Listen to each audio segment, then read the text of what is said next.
বিসমিল্লাহির রহমানির রহিম। আসসালামু আলাইকুম সুপ্রিয় শিক্ষার্থীরা, সৃষ্টি একাডেমিক স্কুলের অনলাইন ক্লাসে সবাইকে সুস্বাগতম। আশা করি যে যেখানে আছো আল্লাহর অশেষ রহমতে ভালো আছো।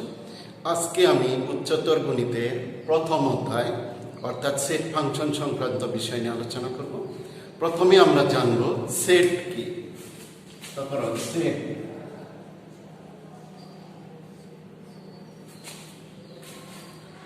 বাস্তব বা চিন্তা জগতের বস্তুর সুনির্ধারিত সংগ্রহকে সেট করে। বাস্তব বা চিন্তা জগতের বস্তুর সুনির্ধারিত সংগ্রহকে সেট করে।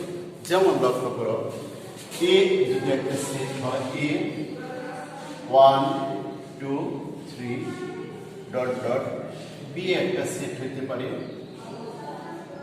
A B C. তাহলে লক্ষ্য করো যে একটা সেট যখন আমরা প্রকাশ করি, যেমন এ একটা সেট, এই যে এ একটা সেট, এ কিন্তু ক্যাপিটাল লেটার। একটা সেট নির্দেশ করতে হলে অবশ্যই তাকে একটা ক্যাপিটাল লেটার দ্বারা নির্দেশ করতে হবে। তাহলে আমি একটা ক্যাপিটাল লেটার দ্বারা এটাকে নির্দেশ করেছি এবং সেটের উপাদান হচ্ছে কি 1 2 3, এই প্রত্যেকটা হচ্ছে সেটের উপাদান এবং এই সেটটাকে দ্বিতীয় বন্ধনী দ্বারা আবদ্ধ করতে হবে। আমি দ্বিতীয় বন্ধনী দ্বারা আবদ্ধ করেছি। তাহলে একটা সেট যখন আমরা লিখব, লক্ষ্য করো, তাহলে অবশ্যই এই সেটটাকে নির্দেশ করতে হবে ক্যাপিটাল লেটার দ্বারা। যেমন ক্যাপিটাল লেটার এ দ্বারা আমি নির্দেশ করেছি এবং এগুলো হচ্ছে প্রত্যেকটা এই সেটের উপাদান 1 2 3, এই প্রত্যেকটা হচ্ছে এই সেটের উপাদান এবং একে দ্বিতীয় বন্ধনী দ্বারা আবদ্ধ করেছি। এবার লক্ষ্য করো, বি হচ্ছে আরেকটা সেট। এখানে আমি লিখেছি এ বি সি, অর্থাৎ স্মল লেটারে লিখেছি। এখানেও এই সেটটাকে আমি নির্দেশ করেছি বি দ্বারা এবং এখানে যে উপাদানগুলো আছে সবসময় মনে রাখবেন সেটের উপাদানগুলো অবশ্যই হবে স্মল লেটারে। সেখানে আমি স্মল লেটার লিখছি, দেখো এ বি সি। তাহলে এ আর বি হচ্ছে আমাদের দুইটা সেট। এ সেটের উপাদান হচ্ছে 1 2 3, দ্বিতীয় বন্ধনী দ্বারা আবদ্ধ করেছি। বি সেটের উপাদান হচ্ছে এ বি সি। তাহলে এই উপাদানগুলো যখন আমরা সেটের উপাদান লিখবো, লেটারের মাধ্যমে লিখলে অবশ্যই সেগুলো স্মল লেটারে লিখতে হবে।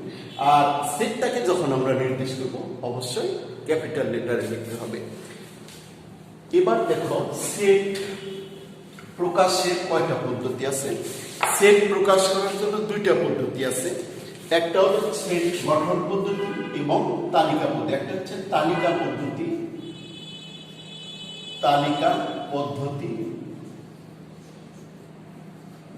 আর দুই নম্বর হচ্ছে সেট গঠন পদ্ধতি।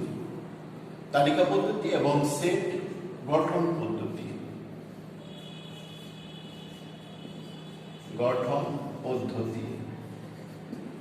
তাহলে সেট প্রকাশের দুইটা পদ্ধতি আছে, একটা হচ্ছে তালিকা পদ্ধতি আর একটা হচ্ছে সেট গঠন পদ্ধতি। এবার লক্ষ্য করো যে তালিকা পদ্ধতিটা কি। অর্থাৎ এই পদ্ধতিতে সেটের সকল উপাদান সুনির্দিষ্টভাবে উল্লেখ থাকে। সেটের সকল উপাদান সুনির্দিষ্টভাবে উল্লেখ করে দ্বিতীয় বন্ধনীর মাধ্যমে আবদ্ধ করা হয় এবং একাধিক উপাদান থাকলে কমা কমা, অর্থাৎ প্রত্যেকটা উপাদানের পর কমা ব্যবহার করা হয়। উপাদানগুলোকে কমা দ্বারা আলাদা করা হয়। লক্ষ্য করো, তালিকা পদ্ধতি যেমন এ যদি একটা সেট হয়, আমি যেটা লিখেছিলাম 1 2 3 4। তাহলে আমি বলেছি যে তালিকা পদ্ধতিটা কি, যে সেটের, অর্থাৎ এই পদ্ধতিতে সেটের উপাদান সুনির্দিষ্টভাবে উল্লেখ থাকে। এখানে দেখো সুনির্দিষ্টভাবে উল্লেখ আছে 1 2 3 4, অর্থাৎ সুনির্দিষ্টভাবে উল্লেখ আছে।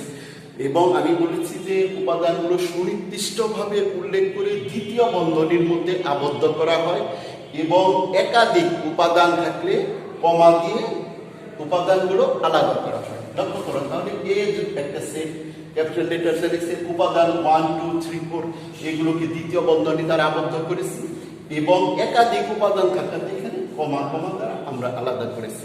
তাহলে আমরা জানলাম যে তালিকা পদ্ধতিটা কি, যে এই পদ্ধতিতে সেটের উপাদান সংখ্যা সুনির্দিষ্টভাবে উল্লেখ থাকে, সুনির্দিষ্টভাবে উল্লেখ করে দ্বিতীয় বন্ধনীর মাধ্যমে আবদ্ধ করা হয়।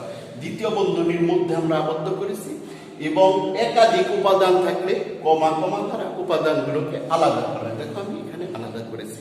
তাহলে তালিকা পদ্ধতি হচ্ছে এটা। এরপরে দেখো আমরা দেখো সেট গঠন পদ্ধতি। সেট গঠন পদ্ধতি কি? এই পদ্ধতিতে অর্থাৎ সেটের উপাদান সুনির্দিষ্টভাবে উল্লেখ থাকে না। সেটের উপাদান সুনির্দিষ্টভাবে উল্লেখ থাকে না, উপাদানের সাধারণ ধর্মের উল্লেখ থাকে। লক্ষ্য করো, যেমন এ যদি একটা সেট হয়, এখানে এ ইকুয়াল টু এক্স, এটা হচ্ছে সাজ দ্যাট এক্স স্বাভাবিক বিজোড় সংখ্যা, এক্স স্বাভাবিক বিজোড় সংখ্যা।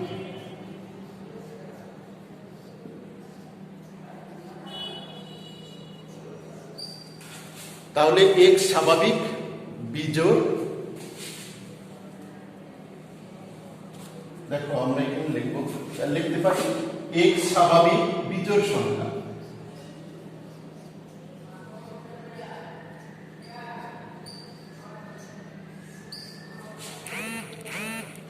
তাহলে এক্স সাজ দ্যাট এক্স স্বাভাবিক বিজোড় সংখ্যা, এটা লক্ষ্য করো, এক্স সাজ দ্যাট এক্স স্বাভাবিক বিজোড় সংখ্যা। এখানে কিন্তু উপাদান সুনির্দিষ্টভাবে উল্লেখ করা হয় নাই, এখানে সুনির্দিষ্টভাবে উল্লেখ করা হয় নাই, কিন্তু উপাদানের স্বাভাবিক ধর্মের অর্থাৎ সাধারণ ধর্মের উল্লেখ আছে। কি বলা আছে? এক্স সাজ দ্যাট, এটা আমরা কি করব? এক্স সাজ দ্যাট এক্স স্বাভাবিক বিজোড় সংখ্যা। তাহলে স্বাভাবিক বিজোড় সংখ্যা কত আমরা জানি। তাহলে এই সেটটা যদি আমরা তালিকা পদ্ধতিতে প্রকাশ করি, তাহলে এই সেটের উপাদানগুলো কি হবে? 1 3 5 7 9 ডট ডট ডট ডট, অর্থাৎ এরকম অসংখ্য উপাদান আছে স্বাভাবিক বিজোড় সংখ্যা। তাহলে স্বাভাবিক বিজোড় সংখ্যা নিয়ে যে সেটটা উল্লেখ, স্বাভাবিক বিজোড় সংখ্যাগুলো নিয়ে গঠিত সেটটাই হচ্ছে এই এ সেট। কিন্তু এখানে এই উপাদানগুলো সুনির্দিষ্টভাবে উল্লেখ নাই, অর্থাৎ উপাদানের সাধারণ ধর্মের উল্লেখ আছে। তাহলে সেট গঠন পদ্ধতিটা কি? সেট গঠন পদ্ধতিতে বলছি যে উপাদানের অর্থাৎ উপাদান সুনির্দিষ্টভাবে উল্লেখ থাকে না। এই পদ্ধতিতে সেটের উপাদান সুনির্দিষ্টভাবে উল্লেখ থাকে না, এই পদ্ধতিতে সেটের উপাদান সুনির্দিষ্টভাবে উল্লেখ থাকে না, কিন্তু উপাদানের সাধারণ ধর্মের উল্লেখ থাকে। এটি হচ্ছে সাধারণ ধর্মের যে এক্স স্বাভাবিক বিজোড় সংখ্যা। তাহলে এক্স স্বাভাবিক বিজোড় সংখ্যা অর্থাৎ স্বাভাবিক সংখ্যাগুলো কি? 1 থেকে শুরু করে সমস্ত ধনাত্মক সংখ্যাগুলো হচ্ছে স্বাভাবিক সংখ্যা। তাহলে এই স্বাভাবিক সংখ্যার মধ্যে যে বিজোড় সংখ্যাগুলো আছে, সেই বিজোড় সংখ্যাগুলো নিয়ে গঠিত সেটটাই হচ্ছে এই সেটটা। তাহলে আমরা তালিকা পদ্ধতি এবং সেট গঠন পদ্ধতি জানলাম। যে সেট প্রকাশের দুইটা পদ্ধতি আছে, একটা হচ্ছে তালিকা পদ্ধতি আর একটা হচ্ছে সেট গঠন পদ্ধতি। এবার লক্ষ্য করো, আমরা যাব সংযোগ সেট। সংযোগ সেট যদি দুইটা সেট হয়, ধরো এ একটা সেট, এ একটা সেট 1 2 3 সে 4, বি যদি আরেকটা সেট হয়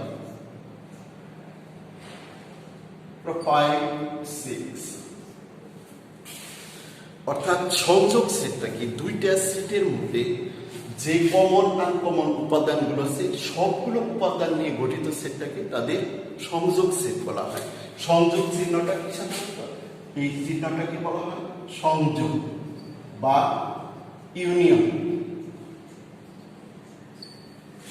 তাহলে এই চিহ্নটাকে বলা হয় সংযোগ চিহ্ন, আর এর অপোজিটটা এইটাকে বলা হয় সেট। তাহলে এটা হচ্ছে সংযোগ চিহ্ন, সংযোগ। তাহলে আমরা বলছি সংযোগ সেট। তাহলে সংযোগ সেটটা কি? দুইটি সেটের সকল উপাদান নিয়ে, কমন আনকমন সকল উপাদান নিয়ে গঠিত সেটটাকেই বলা হয় তার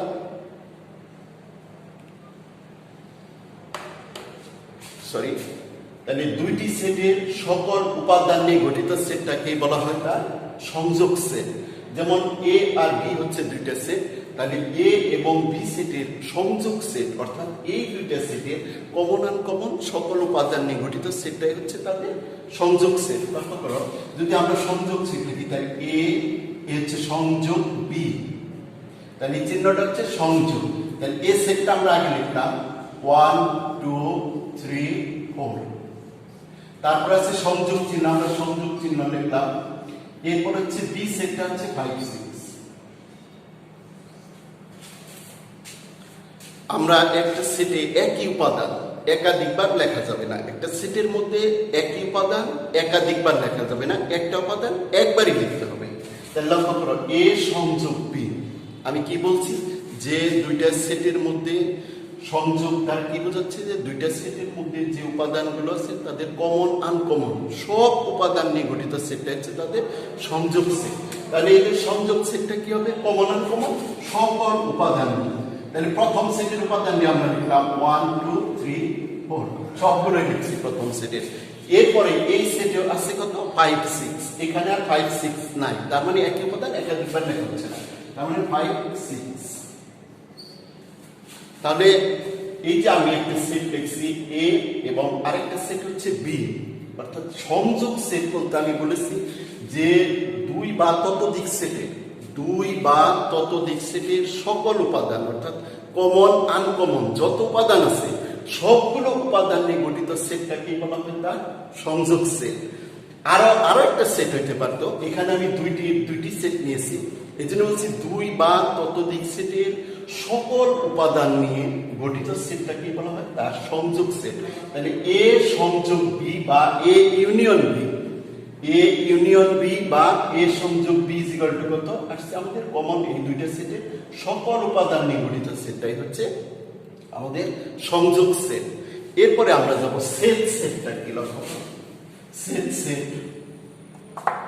যেমন এখানে যদি আমরা লিখতাম 4 5 6, সেট হচ্ছে দুই বা ততোধিক সেটের শুধু কমন উপাদানগুলো বা সাধারণ উপাদান নিয়ে গঠিত সেটটাকে বলা হয় তার সেট।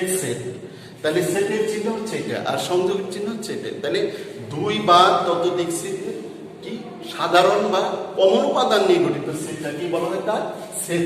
তাহলে লক্ষ্য করো A set B is equal to A সেটের উপাদান 1 2 3 4, সেট চিহ্ন। এরপরে আসতেছে আমাদের 4 5 6। তাহলে এই দুইটা সেটের মধ্যে যে কমন উপাদানগুলো আছে সেই কমন উপাদানগুলো আমরা লক্ষ্য করো, যেমন এখানে আছে 1 2 3 4 আর এখানে আছে 4 5 6, এই দুইটা সেটের মধ্যে কমন উপাদান কি আছে শুধুমাত্র 4। তাহলে এখানে আমরা লিখলাম 4।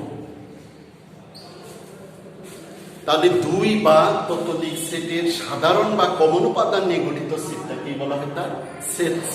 তাহলে আমরা জানলাম সংযোগ সেটটা কি, সংযোগ সেট কি দুই বা ততোধিক সেটের সকল অর্থাৎ কমন আনকমন সকল উপাদান নিয়ে গঠিত সেটটাকে বলা হয় তার সংযোগ সেট। আর সেট হচ্ছে দুই বা ততোধিক সেটের সাধারণ উপাদান নিয়ে গঠিত সেটটাকে বলা হয় সেট। এবার আমরা একটু জানবো সার্বিক সেট। দেখো এটা সার্বিক সেট।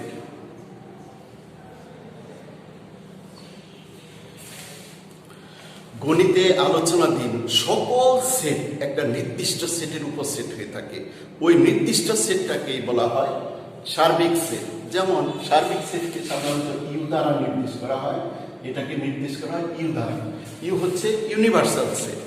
এই যে সার্বিক সেট থাকবে গণিত আলোচনাধীন একটা নির্দিষ্ট, ধরো 1 4 4 ডট ডট ডট এরকম একটা, আমরা এখানে লিখলাম 4 5 6 5 6 7। বলা হচ্ছে গণিতে আলোচনাধীন একটা নির্দিষ্ট সেট থাকবে, সে সকল সেট ওই নির্দিষ্ট সেটের উপসেট হবে, সকল সেট ওই নির্দিষ্ট সেটের উপসেট হবে। তাহলে তার আগে আমাদের জানা দরকার যে উপসেটটা কি লক্ষ্য করো।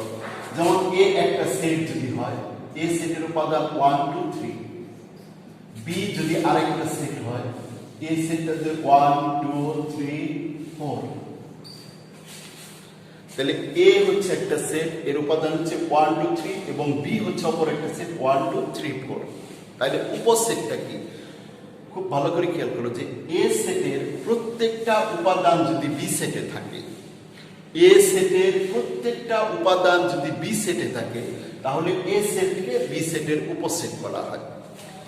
এ সেটের প্রত্যেকটা উপাদান যদি বি সেটে থাকে তাহলে এ সেটকে বি সেটের উপসেট বলা হয়। এখানে লক্ষ্য করো এ সেটে কি আছে 1 2 3, এই তিনটা উপাদানই দেখো এখানে আছে 1 2 3 এবং এখানে বাড়তি আরেকটা উপাদান আছে 4। তাহলে এই এ সেটটাকে বলা হবে বি সেটের উপসেট। তাহলে এটা কি হচ্ছে এ, এই চিহ্নটাকে বলা হয় উপসেট অথবা সাবসেট। তাহলে এ সাবসেট বি, অর্থাৎ এ হচ্ছে বির একটা উপসেট। কখন উপসেট হয় আমি বলছি যে এ সেটের প্রত্যেকটা উপাদান যদি বি সেটে বিদ্যমান থাকে তাহলে এ সেটের প্রত্যেকটা উপাদান দেখো বি সেটে বিদ্যমান আছে, তাহলে এ সেটটাকে বলা হচ্ছে বি সেটের উপসেট। তাহলে A is a subset of B, তাহলে এই এ সেটটাকে বি সেটের উপসেট বলা হয়। এখন এই যে আমরা বলেছি যে আমি বলেছি যে গণিতে আলোচনাধীন একটা নির্দিষ্ট সেট থাকে, সকল সেট এই নির্দিষ্ট সেটের উপসেট হয়। এই নির্দিষ্ট সেটটাকে বলা হয় সার্বিক সেট। তাহলে এই সার্বিক সেটটাকে আমরা কি দ্বারা নির্দেশ করি? ইউ দ্বারা। সকল সেট এই সার্বিক সেটের উপসেট। এই এ সেট বলো, বি সেট বলো, সকল সেট, অর্থাৎ গণিতে আলোচনাধীন একটা নির্দিষ্ট সেট কি ইউ, অর্থাৎ এটা হচ্ছে সার্বিক সেট।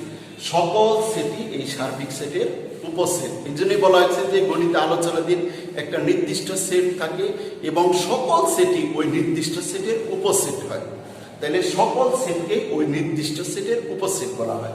তাহলে যে কোনো সেটই হোক সেই সেটকে এই যে আমাদের যে ইউনিভার্সাল সেট আছে ইউ, এই ইউনিভার্সাল সেটের উপসেট বলা হয়। এখানে যেমন আমি লিখছি এ এত এবং বি এত, দেখি এই দুইটা হচ্ছে এই ইউনিভার্সাল সেটের উপসেট এই ক্ষেত্রে, ঠিক আছে।